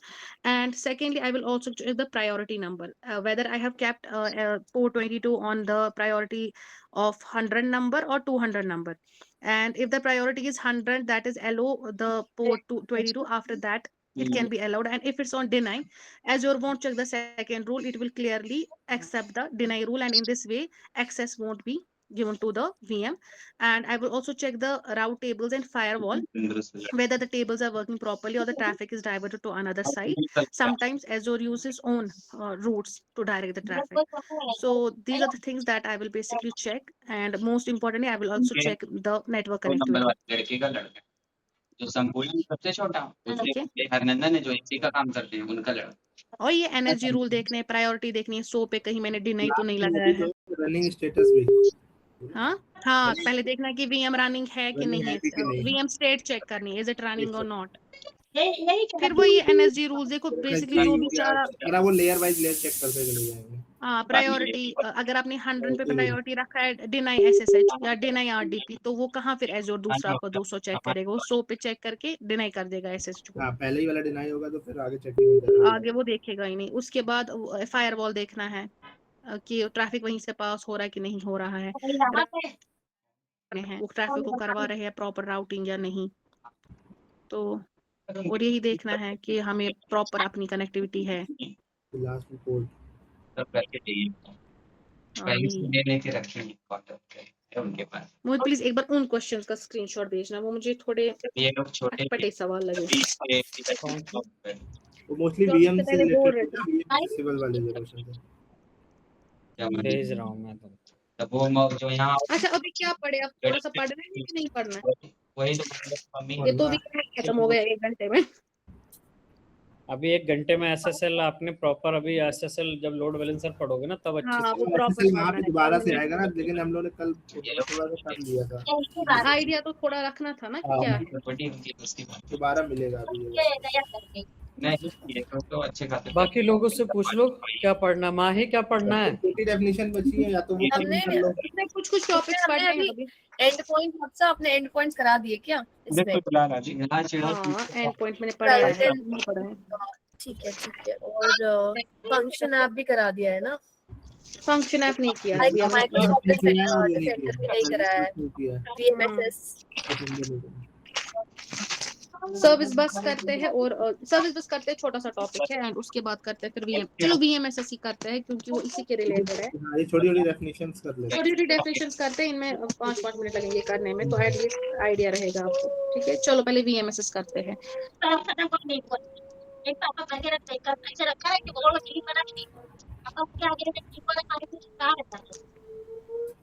वीएमएसएस तो इसको बोलते हैं हम वर्चुअल मशीन, मतलब वीएम का। हाँ, virtual machine scale set.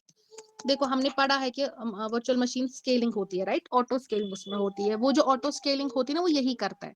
Auto scaling का मतलब क्या है? सपोज अगर एक एप्लीकेशन या वेबसाइट के पास जैसे 100 यूजर्स आते थे नॉर्मली, ठीक है, अब इन्होंने सेल वेल चला दी तो इनके पास 200 यूजर्स है, 10,000 यूजर्स बढ़ गए। उस टाइम पे कैसे हैंडल होगा ये सारा फ्लो जो है यूजर्स का?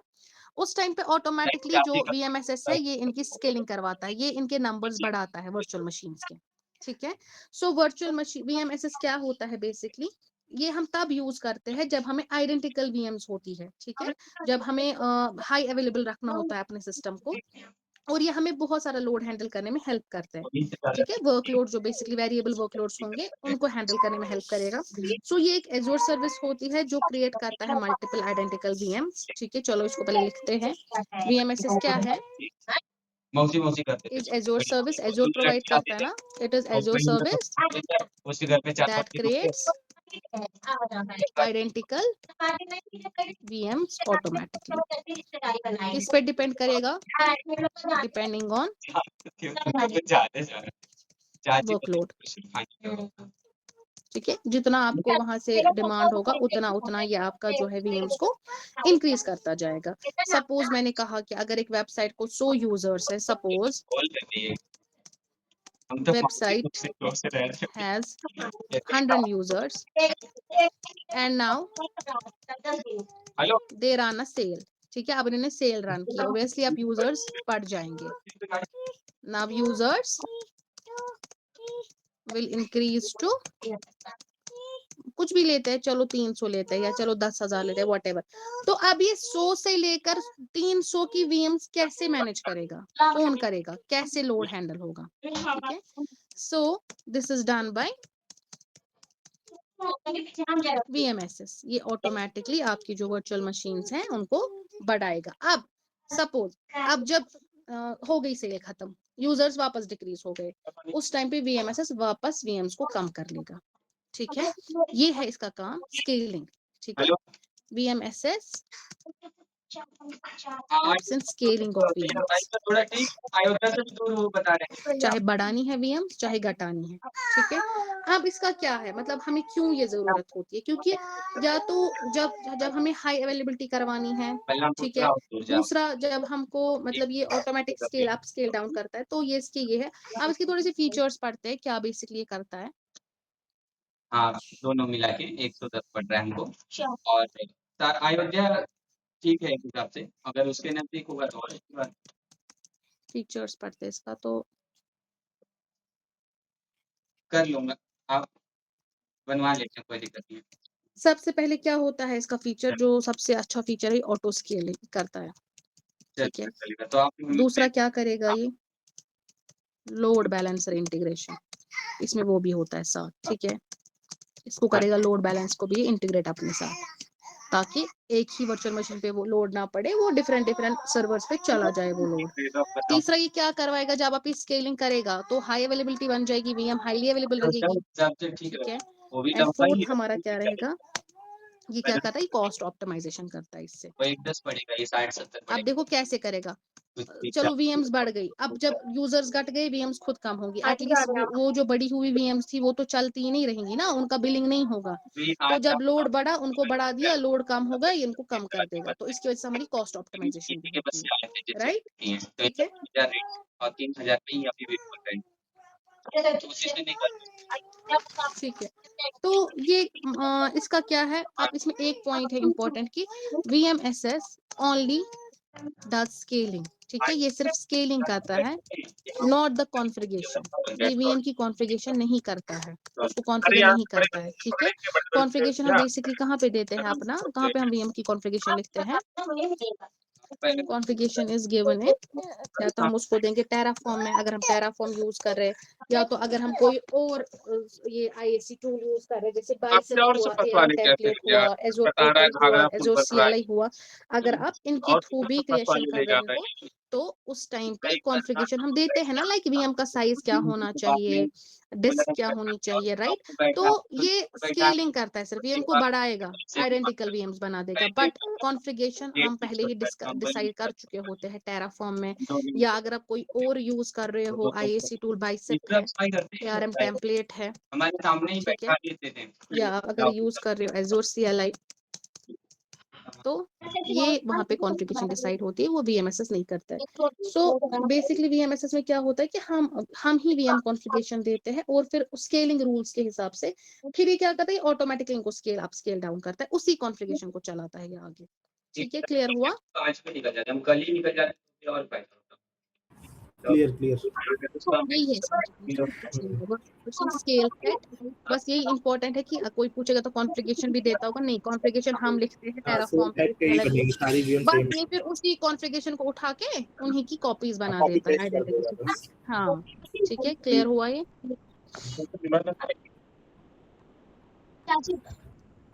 अब इसके बाद है हमारा, इसके बाद हम पढ़ते हैं क्या है, इसके बाद हमारा टॉपिक वेब सर्विस बस पढ़ते हैं.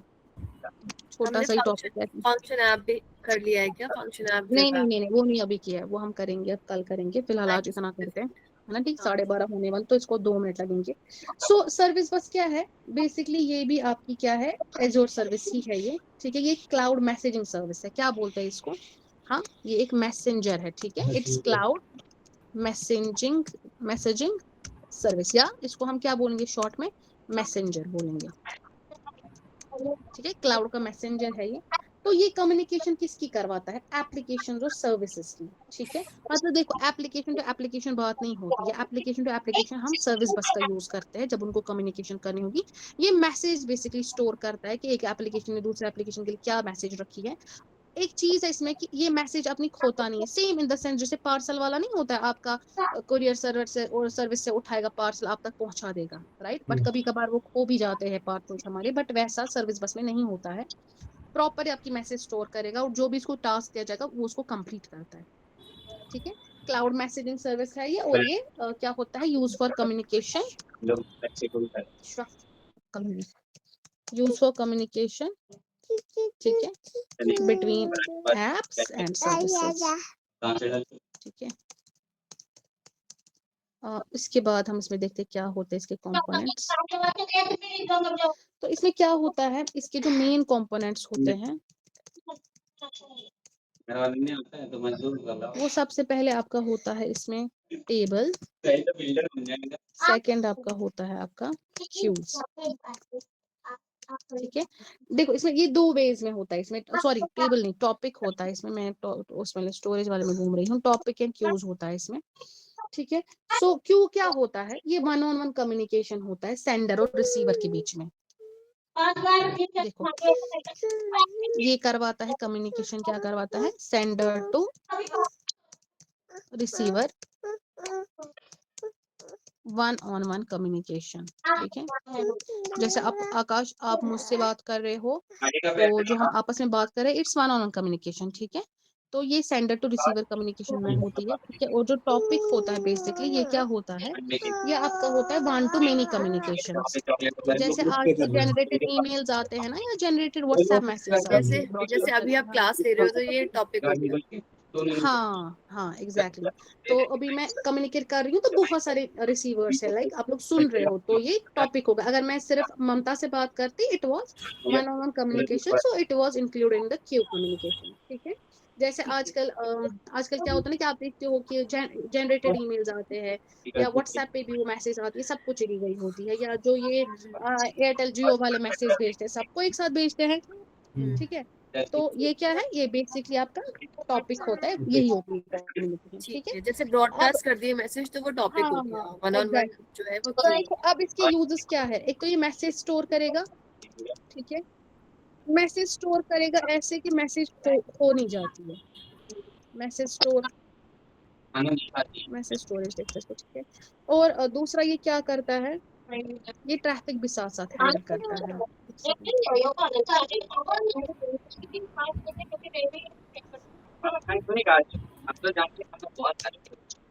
स्टोर्स मैसेज, ठीक है।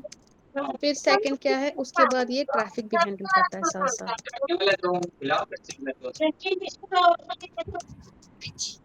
थर्ड ये क्या करता है आपका? इसमें क्या मैसेज बिल्कुल होती है कि मतलब मैसेज होती नहीं है इसमें। तो इसमें क्या होता है कि आपका एसिंक्रोनस कम्युनिकेशन होता है। मतलब एसिंक्रोनस का मतलब क्या होता है कि आपका एट अ टाइम वो मैसेज पे प्रोसेस नहीं होता है, मतलब वेटिंग होती है, पहले क्यू में होती है वो, ठीक है। पहले वो रुकेंगी, ऐसा नहीं है कि इसने उठाया मैसेज और जल्दी जल्दी प्रोसेस करवाया, नहीं, मतलब हाँ हाँ धीरे धीरे करवाकर ये एसिंक्रोनस कम्युनिकेशन करवाता है। एंड इसमें प्रोसेसिंग उस टाइम पे होती है, मतलब स्टेप बाय स्टेप प्रोसेसिंग होती है, एट वंस सारी प्रोसेसिंग नहीं होती है। तो इसमें क्या होता है बेसिकली, ये तब यूज होता है जब हेवी ट्रैफिक होता है और एप्लीकेशन कम्युनिकेट नहीं कर पाती है, उस टाइम पे ये सर्विस बस का यूज करते हैं, ठीक है, हेवी ट्रैफिक में। सो ये लोग क्या करते हैं, एक दूसरे से बात अगर करेंगे तो ये लोग उस टाइम पे नहीं करते, हेवी ट्रैफिक होता है जब उनको बहुत लोड होता है उस टाइम पे फिर मैसेज भेजते हैं, ठीक है। बस यही है इसमें, और कुछ नहीं है। कंपोनेंट से ये टॉपिक है, क्यूज है, टॉपिक में 1-on-1 कम्युनिकेशन है, क्यूज में क्या होता है, सॉरी क्यू में 1-on-1 कम्युनिकेशन होता है, और टॉपिक में क्या होता है कि बहुत सारी एक सेंडर होता है, बहुत सारे रिसीवर्स होते हैं, ठीक है। अब हमें क्या बचता है? फंक्शन ऐप बचता है, ऐप सर्विसेज बचता है, और एंड पॉइंट्स कर लेंगे और हम कल, ठीक है ममता। और कुछ है इसमें टॉपिक? एंड पॉइंट एक बार डिटेल में कर लेंगे विद एग्जांपल, सारे की सारी पास हाँ सर्विसेज हाँ हाँ हाँ तो वो थोड़ा सा डन डन। डिफेंडर, वो भी बार बार डिफेंडर 3 चीज बची है। डिफेंडर, एंड पॉइंट और ऐप सर्विसेज, और कुछ है? एनवीए भी बचा है। एनवीए बचा है, एनवीए उसको प्लीज इन चारों को कर दो आप ये। और एनएसजी एएसजी फिर से हम करेंगे उसको, ठीक है, उनका यूजेज एक साथ। ये कल हो जाएगा तो मतलब परसों तक सारा खत्म हो जाएगा पुराना हाँ नेटवर्क। परसों तक हमारा सारा नेटवर्किंग खत्म। कल ही हो लोड जाएगा। बैलेंस हम लोग कल हो जाएगा, परसों भी लोड बैलेंसर आ जाएगा ना। हाँ फिर हाँ Terraform कल भी हमारा हो ये जाएगा। सारा कंप्लीट हो जाएगा। देखो कहाँ से हम स्टार्ट किया था हमने। अब तक क्योंकि हम लोग फीफा भी बोल सकते हैं ना, फर्स्ट में। हाँ हाँ हाँ ये है लैंडिंग जोन से हमने स्टार्ट किया था। नेटवर्क, वीनेट, वीपीएन कनेक्शंस पड़े थे, चलते फिर इस बीच में कभी यामिल भी आया, फिर सिक्योरिटी टूल्स भी आए थे बीच में, फिर सर्विस प्रिंसिपल भी आया था, ठीक है। कल एक बार एसक्यूएल वाला मुझे दिखाना, मैं लास्ट में हो गया था। अफसा हमने सिक्योरिटी टूल्स करे, मॉनिटरिंग टूल्स कौन से होंगे? मॉनिटरिंग टूल्स अलग है, वो कंफ्यूज नहीं अलग है। होना। मॉनिटरिंग अलग है, वो मॉनिटर करते हैं आपका सीपीयू वगैरह सब कुछ, वो हाँ। मॉनिटर करते हैं, ये देखते हैं कुछ थ्रेट वेट तो नहीं है। सिक्योरिटी टूल्स आप कोड के लिए यूज करते हो कि कोड प्रॉपर बग फ्री होना चाहिए, कोड क्वालिटी अच्छी होनी चाहिए, ठीक है। उसमें सिक्योरिटी टूल्स में हमने पढ़ा था टीएफसेक चेक, वो भी पढ़ा था, ट्रफल होल पढ़ा था, गिट लीक्स पढ़ा था, और क्या पढ़ा था हमने, ट्रिवी पढ़ा था हमने, ठीक है। तो और क्या पढ़ा था, यही थे बेसिक मेन 5, तो बाकी भी है, और सोनार क्यूब पढ़ा था। इसके बाद जो मॉनिटरिंग टूल्स है वो वही है, एज़्योर मॉनिटर है, ग्राफाना है, भी तो था, लॉग एनालिटिक्स है, ठीक है। ये है। हम पढ़ेंगे उन टूल्स को भी, मॉनिटरिंग टूल्स को भी। अभी से वो बचा था लिंक। हाँ मुझे एक बार प्लीज वो मैसेज डाल देना फिर से, मैं वो आज ही कंप्लीट कर लूंगी, फिर कर लेंगे उसको। मुझे वो एक बार मैसेज कर देना आप, ठीक है। बस हमारा कल नेटवर्किंग कंप्लीट हो जाएगा, फिर हम उसको एक बार और रिवीजन करेंगे कल, क्योंकि मुझे लगता है कल तो ऑलमोस्ट कुछ ही टाइम लगेगा, क्योंकि छोटी छोटी डेफिनेशंस हैं, ठीक है। फिर कल एक बार और रिवीजन करते हैं, और थोड़े से क्वेश्चंस भी हम डिस्कस करेंगे जो हम मोहित सर को फिर जवाब दे सकेंगे। ठीक है, डन। मोहित सर को क्या जवाब देना है?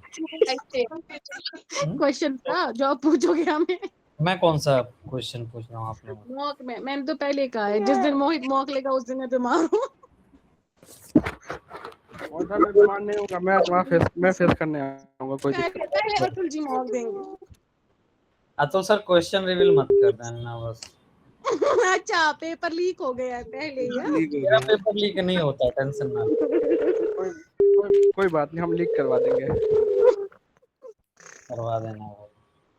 ठीक है आकाश, हो गया ये? हाँ हो गया। कुछ भी करा सकते हैं, कोई देख रहे आप हमारे साथ रहेंगे, हमारे साथ रहेंगे, है ना मोहित भाई? बिल्कुल। अच्छा ये भी लिखना है पीछे जो बैकग्राउंड में आ रहा है, ये भी पढ़ना है। यशपा क्या पढ़ा रही है हम लोग को, ये बता दो। तो इसको स्कूल भेजना, इसका नाम रख देना टेराफॉर्म। नहीं पाइपलाइन रखो, सबसे बढ़िया रहेगा। कम से कम पढ़ने सिलने का तो काम करेंगे।